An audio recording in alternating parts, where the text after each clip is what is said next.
18 सितंबर 2016 की ताजगी भरी सुबह में भारत ऐसी खबर के साथ जागा जिसने राष्ट्र की सामूहिक चेतना को झकझोर कर रख दिया।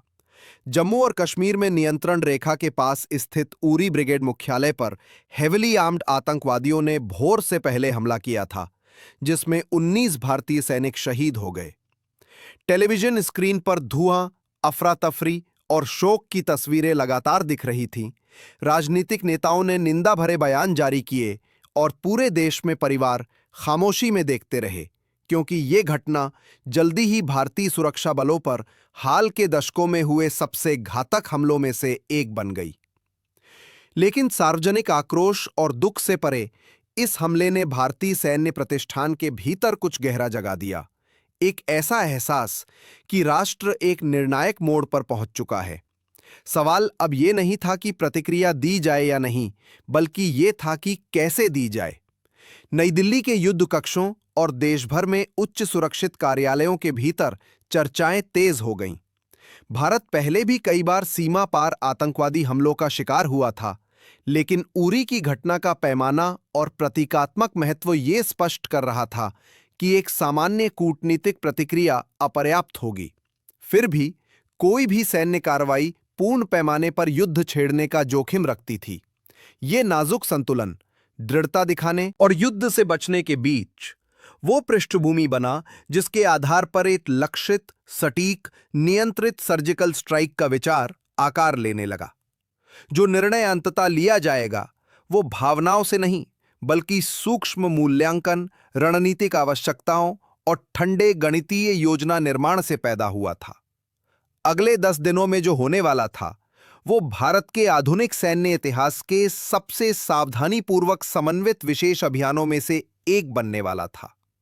ये समझने के लिए कि भारतीय कमांडो ने सर्जिकल स्ट्राइक की योजना कैसे बनाई, केवल सामरिक तैयारी ही नहीं, बल्कि मानसिक, भावनात्मक और प्रशासनिक ताने बाने को भी समझना होगा, जिसने इस मिशन को संभव बनाया। उरी हमले के तुरंत बाद के घंटों में भारत के राजनीतिक और सैन्य नेतृत्व के उच्चतम स्तर बार बार एकत्र हुए। प्रधानमंत्री, राष्ट्रीय सुरक्षा सलाहकार, थल सेना प्रमुख और सैन्य संचालन महानिदेशक उस मुख्य समूह में थे जिन्हें विकल्पों का मूल्यांकन करने का दायित्व दिया गया था।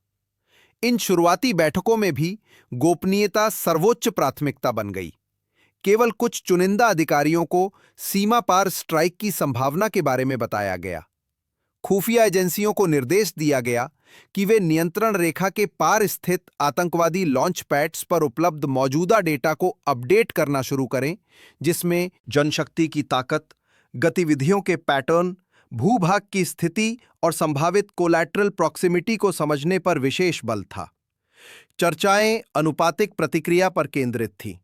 भारत को एक ऐसा विकल्प चाहिए था जो दृढ़ हो लेकिन सीमित, जो शक्ति का संदेश दे परंतु उन लाल रेखाओं को पार न करे जो खुले युद्ध की ओर ले जा सकती थी। पैरा स्पेशल फोर्सेस अपनी गुप्तता, सहनशक्ति और असाधारण युद्धक क्षमताओं के लिए प्रसिद्ध ऐसे मिशन के लिए स्वाभाविक पसंद के रूप में उभरी।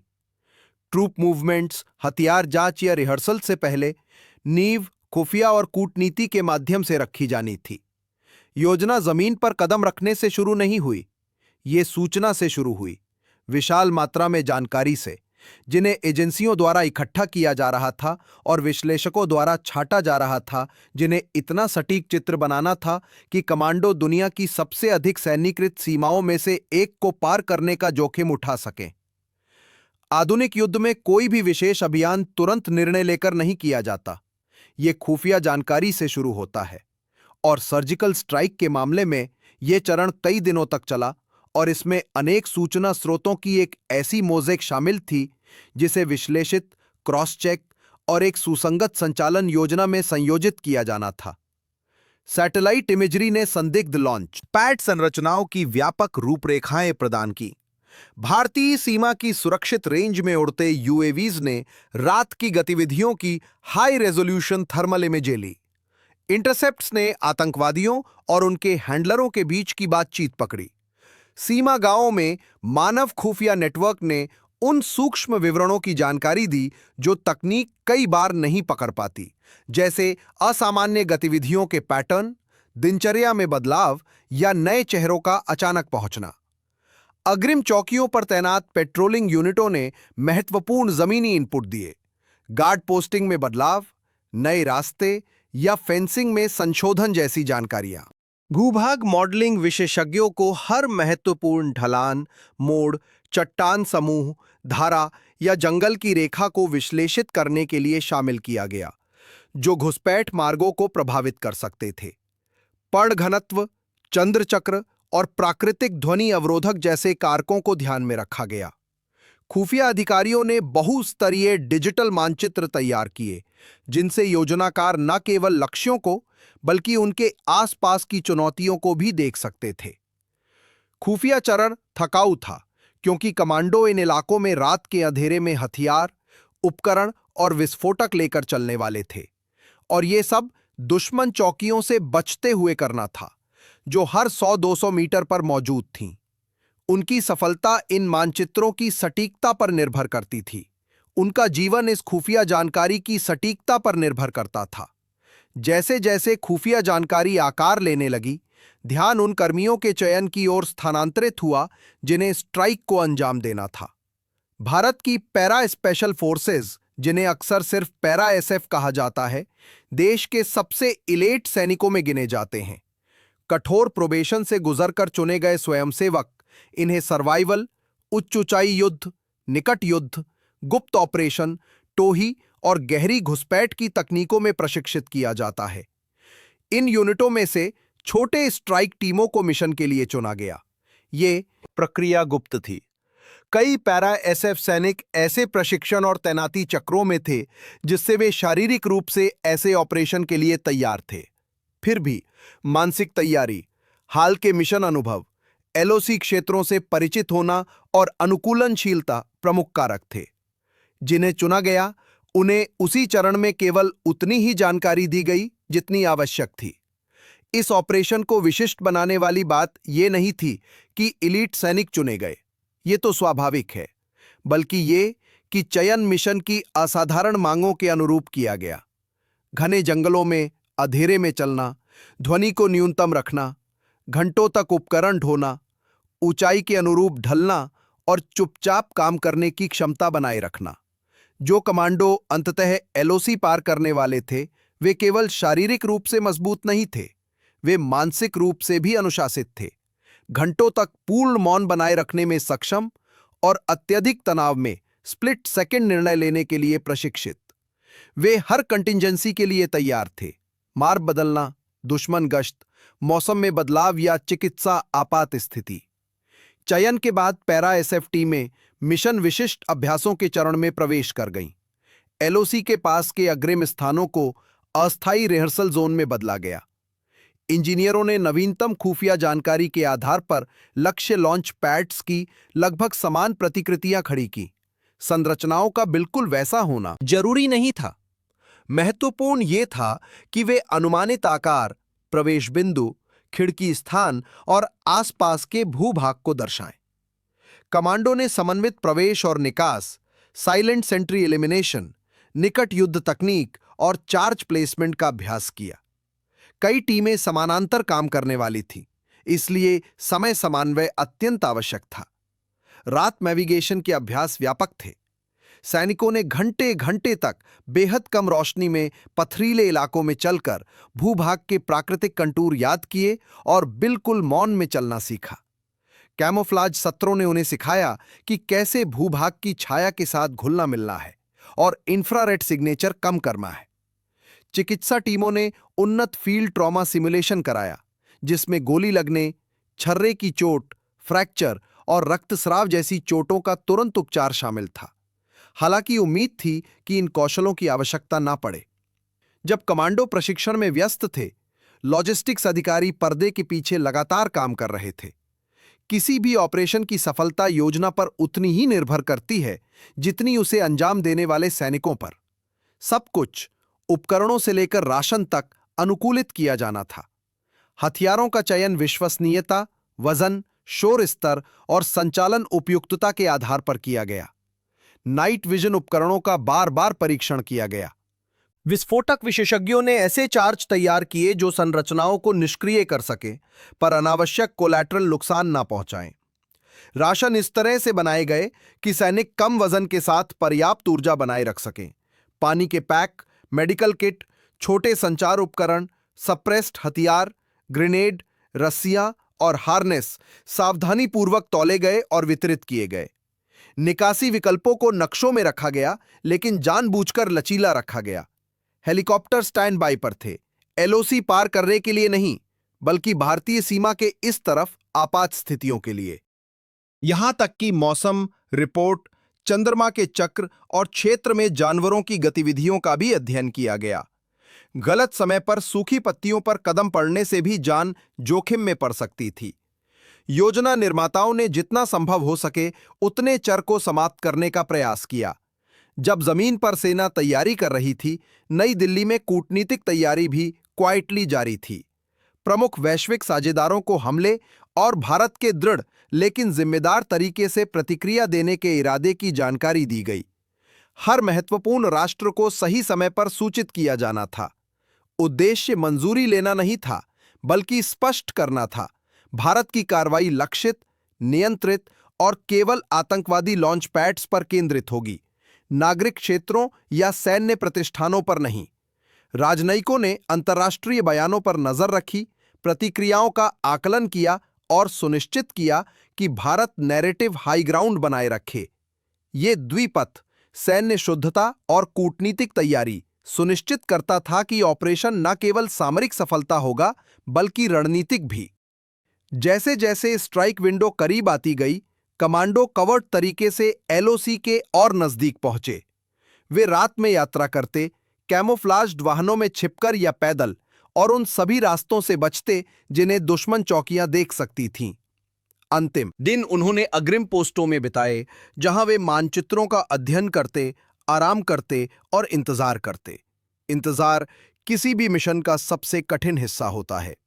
कमांडो ने व्यापक प्रशिक्षण लिया था, बार बार रिहर्सल किए थे और मानसिक रूप से तैयार थे, लेकिन अब उन्हें ऊर्जा बचाते हुए सतर्क रहना था। बातचीत न्यूनतम थी, हर गतिविधि नियंत्रित थी। किसी को पता नहीं था कि ऑपरेशन किस घंटे शुरू होगा। अधिकारियों ने माइक्रो ब्रीफिंग्स की, हर सैनिक ने अपनी भूमिका दोबारा देखी, हर मार्ग की पुनः जांच की गई, वैकल्पिक योजनाएं अंतिम रूप दी गईं। टीम लीडर ने मौन जांच की, गोला बारूद, नाइट विजन डिवाइस, रस्सियां, साइलेंसर, मेडिकल किट, विस्फोटक। वातावरण गहन था लेकिन शांत, एक ऐसा सन्नाटा जिसे हर कोई जानता था कि जल्द ही तूफान में बदलने वाला है। 28 सितंबर 2016 की रात, जो 29 सितंबर की सुबह तक फैली थी, घुसपैठ शुरू हुई। चांद फीका था, मिशन के लिए आदर्श। हवा ठंडी थी और कभी-कभी तेज हवा पत्तियों की आवाज बनाकर कदमों को छिपा देती थी। छोटे छोटे समूहों में कमांडो ने कई स्थानों से एलओसी पार किया। वे संकरे जंगल रास्तों से गुजरे, खड़ी ढलानों पर चढ़े और उथली धाराओं से होकर गुजरे, जहां पानी की आवाज उनके कदमों को छिपा रही थी। संचार केवल हाथ संकेतों से किया गया। दुश्मन पोस्ट पास ही थीं। पाकिस्तानी सेंट्रीज हथियारों और सर्चलाइट्स के साथ गश्त कर रहे थे। जब गश्त पास आती, कमांडो वहीं जम जाते। कई बार वे मिनटों तक बिल्कुल न हिलकर चट्टानों और झाड़ियों में घुल मिल जाते। हर कदम सोच समझ कर रखना था। एक गलत कदम, एक टहनी टूटने की आवाज, पैर का जरा सा फिसलना पूरा ऑपरेशन खतरे में डाल सकता था। लेकिन प्रशिक्षण ने उन्हें संभाले रखा। जोखिमों के बावजूद टीमें अपने निर्धारित बिंदुओं तक पहुंच गईं। नियत स्थानों पर पहुंचकर कमांडो ने रात विजन स्कोप से अपने लक्ष्यों को देखा। उन्होंने गतिविधियां नोट की, लक्ष्य की उपस्थिति की पुष्टि की और सिंक्रोनाइज टाइमिंग का इंतजार किया। हमला एक संकरे समय खिड़की में शुरू हुआ, तेज, नियंत्रित और सटीक। कुछ टीमों ने साइलेंट तरीके से सेंट्रीज को न्यूट्रलाइज किया, अन्य संरचनाओं की ओर बढ़े और डायरेक्शनल इंपैक्ट के लिए डिजाइन किए गए चार्ज लगाए। जहां आवश्यक था, छोटे हथियारों का उपयोग हुआ, लेकिन हमेशा सटीकता के साथ। कुछ ही मिनटों में कई लॉन्च पैड्स न्यूट्रलाइज कर दिए गए। उद्देश्य लंबी लड़ाई में उलझना नहीं था, बल्कि तेजी से वार कर वापस लौटना था। संरचनाएं नष्ट कर दी गईं और उनमें मौजूद आतंकवादी न्यूट्रलाइज किए गए। पूरा असॉल्ट चरण कुछ घंटों में समाप्त हो गया, लेकिन यह कई दिनों की योजना और वर्षों के प्रशिक्षण का परिणाम था। मिशन पूरा करने के बाद कमांडो ने वापस लौटना शुरू किया। यह उतना ही खतरनाक था जितना घुसपैठ। दुश्मन किसी भी समय प्रतिक्रिया दे सकता था। फिर भी टीमें अनुशासन के साथ लौटीं, उसी चुपचाप रास्ते से। भोर तक वे भारतीय क्षेत्र में वापस आ चुके थे। भारतीय पक्ष में अधिकारियों ने टीमों की गिनती की, मेडिकल जांच की और मिशन उद्देश्यों की पुष्टि की। राहत इमेंस थी, लेकिन संतोष शांत। ये ऐसे सैनिक थे जो छाया में काम करने के आदी थे। उस दिन बाद में भारत ने सार्वजनिक रूप से घोषणा की कि उसने एलओसी के पार आतंकवादी लॉन्च पैड्स पर सर्जिकल स्ट्राइक की है। वैश्विक कूटनीतिक समुदाय ने तुरंत प्रतिक्रिया दी। कई देशों ने आतंकवाद के खिलाफ भारत के अधिकार को स्वीकार किया, जबकि तनाव बढ़ने से रोकने के लिए संयम की भी अपील की। भारत के लिए यह ऑपरेशन एक रणनीतिक बदलाव था, एक संकेत कि सीमा पार आतंकवादी हमले बर्दाश्त नहीं किए जाएंगे और कि राष्ट्र सटीक, सीमित सैन्य कार्रवाई करने में सक्षम है, बिना पूर्ण युद्ध में प्रवेश किए। स्ट्राइक सैन्य विशेषज्ञों के विश्लेषण का विषय बन गई। इसने दिखाया कि आधुनिक युद्ध हमेशा बड़े सेनाओं पर निर्भर नहीं होता, बल्कि अक्सर छोटी, हाईली ट्रेन्ड टीमों पर आधारित होता है। भारतीय सेना के लिए ऑपरेशन ने संयुक्त योजना, खुफिया समन्वय, राजनीतिक संरेखण और विशेष बलों की क्षमताओं में विश्वास को मजबूत किया। राष्ट्र के लिए ये एकता, दृढ़ता और गर्व का क्षण बन गया। 2016 की सर्जिकल स्ट्राइक सिर्फ एक सैन्य कार्रवाई नहीं थी।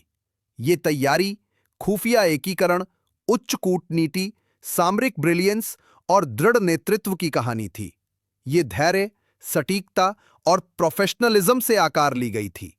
मानचित्रों का अध्ययन करने वाले विश्लेषकों से लेकर जोखिमों का मूल्यांकन करने वाले योजनाकारों तक, कथा को आकार देने वाले राजनयिकों तक और सबसे बढ़कर उन कमांडो तक जिन्होंने इस मिशन का भार अपने कंधों पर उठाया। उनकी कहानी सिर्फ सीमा पार करने की नहीं है, यह सीमाएं पार करने की कहानी है, भय की, सहन शक्ति की और संभावना की। ये इस बात का प्रमाण है कि जब सूक्ष्म योजना, मौन साहस और राष्ट्रीय संकल्प एक साथ बुने जाते हैं तो क्या हासिल किया जा सकता है। और भारतीय कमांडो ने 2016 की सर्जिकल स्ट्राइक की योजना और क्रियान्वयन इसी तरह किया। एक ऐसा मिशन जिसे पीढ़ियों तक पढ़ा, याद किया और सम्मानित किया जाएगा।